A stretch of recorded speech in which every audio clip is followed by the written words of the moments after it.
ನಮಸ್ಕಾರ. ಎಲ್ಲ ಹೇಗಿದ್ದೀರಾ? ಭಗವಂತ ಎಲ್ಲರನ್ನೂ ಚೆನ್ನಾಗಿಟ್ಟಿರಲಿ. ಇವತ್ತು ರಕ್ಷಾಬಂಧನ ಅಲ್ವಾ? ಎಲ್ಲರಿಗೂ ರಕ್ಷಾಬಂಧನದ ಹಾರ್ದಿಕ ಶುಭಾಶಯಗಳು. ಇವತ್ತು ನಾನು ಅಣ್ಣನ ಮನೆಗೆ ಹೋಗ್ತಾ ಇದ್ದೀನಿ. ಅಣ್ಣನಿಗೆ ಗೊತ್ತಿಲ್ಲ ನಾನು ಬರ್ತಾ ಇರೋದು. ಅಣ್ಣನಿಗೆ ಹೇಳಿಲ್ಲ. ಇಷ್ಟು ವರ್ಷ ಇರಲಿಲ್ಲ, ಅದೇನು ಈಗ ಹೊಸದಾಗಿ ಅದು ಈ ವಯಸ್ಸಲ್ಲಿ ರಾಖಿ ಕಟ್ಟುವಂಥದ್ದು ಅಂತ ಅಂದ್ಕೊಳ್ತಾರೇನೋ. ಈ ಅವಕಾಶಗಳು ನಮಗೆ ಇಷ್ಟು ದಿನ ಸಿಕ್ಕಿರಲಿಲ್ಲ, ಇಷ್ಟು ವರ್ಷ ಸಿಕ್ಕಿರಲಿಲ್ಲ ಅಂತಂದರೆ ಸಮಯ ಸಂದರ್ಭ, ಜೀವನ ಅಂದರೆ ಗೊತ್ತಲ್ಲ, ಎಲ್ಲೆಲ್ಲೋ ಕರ್ಕೊಂಡು ಹೋಗುತ್ತೆ. ಜೀವನದಲ್ಲಿ ಆ ಭಗವಂತನ ಕೈಗೊಂಬೆಗಳು ನಾವು. ಅವನು ಹೇಗೆ ಕರ್ಕೊಂಡು ಹೋಗ್ತಾನೆ ಹಾಗಾಗಿ ಹೋಗ್ತಾ ಇರಬೇಕು. ಹಾಗಾಗಿ ನನಗೆ ಇಷ್ಟು ವರ್ಷ ಈ ಅವಕಾಶ ಸಿಕ್ಕಿರಲಿಲ್ಲ, ಈಗ ಸಿಗ್ತಾ ಇದೆ. ಹಾಗಾಗಿ ಯಾಕೆ ಸಿಕ್ಕ ಅವಕಾಶವನ್ನು ಕಳ್ಕೊಳ್ಬೇಕು? ನಾನು ಹೋದ ವರ್ಷವೂ ಅಣ್ಣನಿಗೆ ರಕ್ಷಾಬಂಧನ ಕಟ್ಟಿ ಬಂದಿದ್ದೆ. ಹಾಗೆ ಈ ವರ್ಷವೂ ಹೋಗಿ ಬರೋಣ ಅಂತಂದ್ಬಿಟ್ಟು ಹೊರಟಿದ್ದೀನಿ. ಬನ್ನಿ, ಮೈಸೂರಿಗೆ ಅಣ್ಣನ ಮನೆಗೆ ಹೋಗಿ ಬರೋಣ. ಅಣ್ಣನಿಗೆ ಕಟ್ಟೋಕೆ ರಾಖಿ ಬೇಕಲ್ಲ, ಹಾಗಾಗಿ ಅಂಗಡಿಗೆ ಬಂದಿದ್ದೀನಿ. ನೋಡಿ ತಗೊಂಡು ಹೋಗೋಣ ಅಂತಂದ್ಬಿಟ್ಟು. ಈಗ ಏನು ಸಿಟಿಗೆ ಮೈಸೂರಿಗೆ ಹೋಗಬೇಕು ಅಂತೇನಿಲ್ಲ, ನಮ್ಮ ಹಳ್ಳಿಲೇನೆ ಎಲ್ಲ ರೀತಿಯ ಅಂಗಡಿಗಳು ಇದೆ. ಹಾಗಾಗಿ ನಮ್ಮೂರಲ್ಲೇ ತಗೊಳ್ಳೋಣ ಅಂತಂದ್ಬಿಟ್ಟು ರಾಖಿ ಅಂಗಡಿಗೆ ಬಂದಿದ್ದೀನಿ. ಒಂದಕ್ಕಿಂತ ಒಂದು ತುಂಬ ಚೆನ್ನಾಗಿದೆ, ಎಲ್ಲನೂ ನೋಡೋಕೆ ಚೆನ್ನಾಗಿದೆ. ಆದರೆ ಅಣ್ಣ ಇವೆಲ್ಲ ಕಟ್ತಾನೋ ಇಲ್ವೋ ಅಂತ ಡೌಟು ನನಗೆ.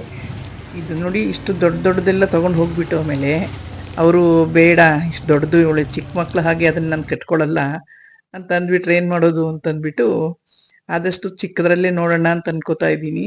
ಆದರೆ ನನ್ನ ಕಣ್ಣು ದೊಡ್ಡ ರಾಖಿಗಳ ಹತ್ರನೇ ಹೋಗ್ತಾ ಇದೆ. ಅಂಗಡಿಯವ್ರು ಅಂದ್ಕೊಳ್ತಾರೇನೋ, ಏನು ಇವರು ಒಂದು ರಾಖಿ ತಗೊಳ್ಳೋದಕ್ಕೆ ಎಷ್ಟೊಂದೆಲ್ಲ ಹುಡುಕಾಡ್ತಾ ಇದ್ದಾರೆ ಅಂತಂದ್ಬಿಟ್ಟು. ಹೌದು, ನಿಜ. ನಾನು ಸಾಮಾನ್ಯ ನನಗೆ ಬಳೆ ತಗೊಳಕ್ಕಾಗ್ಲಿ, ಹಣೆ ಬಟ್ಟು, ಪಿನ್ನು ಏನೇ ತಗೊಳಕ್ ಹೋದ್ರು ನಾನೇನು ಹುಡ್ಕಾಡೋದಿಲ್ಲ. ಯಾವುದೋ ನೋಡ್ತೀನಿ, ಇಷ್ಟ ಆದ ತಕ್ಷಣ ತಗೊಂಡ್ ಬರ್ತೀನಿ ಅಷ್ಟೇ. ತುಂಬಾ ಹುಡ್ಕಾಡೋದಿಲ್ಲ ನಾನು. ನೋಡಿ, ಇಲ್ಲಿ ನವಿಲ್ ಡಿಸೈನ್ ಮಾಡಿದ್ದಾರೆ ಪುಟ್ಟ ರಾಖಿನಲ್ಲೇ, ಎಷ್ಟು ಚೆನ್ನಾಗಿ ಕಾಣ್ತಾ ಇದೆ. ಇದು ನೋಡಿ, ಇದು ಯಾಕೋ ನನಗೆ ತುಂಬಾ ಸಿಂಪಲ್ ಆಯ್ತು ಅನ್ನಿಸ್ತು. ಅದಕ್ಕೆ ಅದು ಬೇಡ ಅಂತ ಅನ್ಕೊಂಡೆ.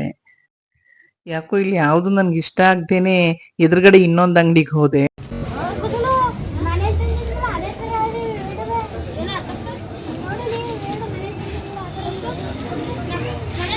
ಆ ಅಂಗಡಿಲೂ ಅಷ್ಟೇ, ಎಲ್ಲ ಸೇಮ್ ಮೊದಲನೇ ಅಂಗಡಿಲಿ ಇತ್ತಲ್ಲ ಅದೇ ರೀತಿನೇ ಇತ್ತು. ಏನ್ ಮಾಡೋದು, ಕೊನೆಗೊಂದು ಸೆಲೆಕ್ಟ್ ಮಾಡಿದೆ. ಅಣ್ಣನಿಗೆ ನಾನು ಅವ್ರ ಮನೆಗೆ ಹೋಗೋ ವಿಷಯ ತಿಳಿಸಿರ್ಲಿಲ್ಲ. ಎಲ್ಲಿ ಮನೇಲಿ ಇರ್ತಾರೋ ಇಲ್ವೋ, ನಾನು ಹೋದಾಗ ಎಲ್ಲಿ ಹೊರಗಡೆ ಹೊರಟೋಗಿರ್ತಾರೇನೋ ಅಂತ ಅನ್ಕೊಂಡಿದ್ದೆ.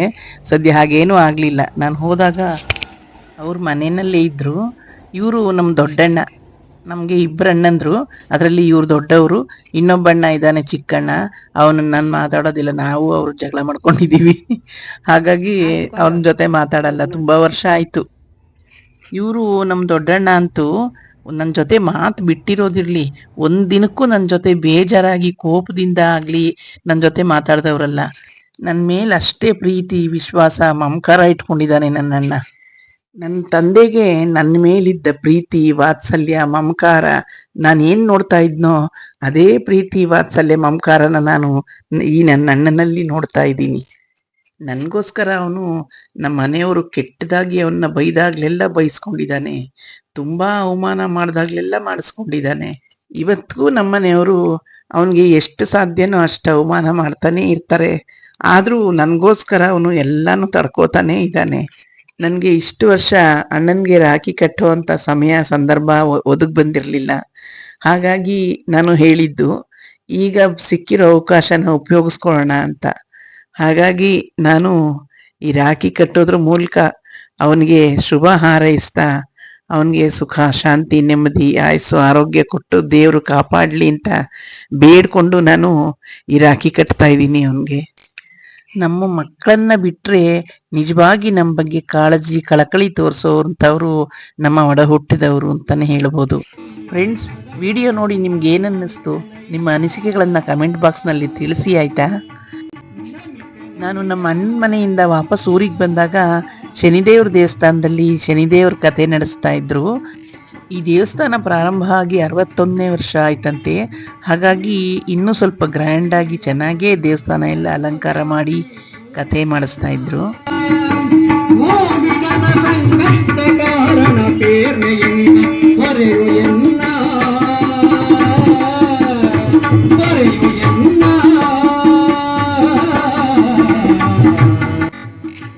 ಫ್ರೆಂಡ್ಸ್, ಇನ್ನೂ ಯಾರು ನನ್ನ ಚಾನಲ್ ಸಬ್ಸ್ಕ್ರೈಬ್ ಮಾಡ್ಕೊಂಡಿಲ್ಲ, ದಯವಿಟ್ಟು ಸಬ್ಸ್ಕ್ರೈಬ್ ಮಾಡ್ಕೊಳ್ಳಿ. ನನ್ನ ಚಾನಲ್ನ ಸಬ್ಸ್ಕ್ರೈಬ್ ಮಾಡ್ಕೊಂಡು ನೋಡ್ತಾ ಇರೋ ಎಲ್ಲ ನನ್ನ ಹಿತೈಷಿಗಳಿಗೆ ನನ್ನ ಹೃತ್ಪೂರ್ವಕ ಧನ್ಯವಾದಗಳನ್ನು ತಿಳಿಸ್ತೀನಿ. ಮುಂದಿನ ವಿಡಿಯೋದಲ್ಲಿ ಸಿಗೋಣ ಅಲ್ಲ. ಎಲ್ರಿಗೂ ಒಳ್ಳೆಯದಾಗಲಿ. ನಮಸ್ಕಾರ.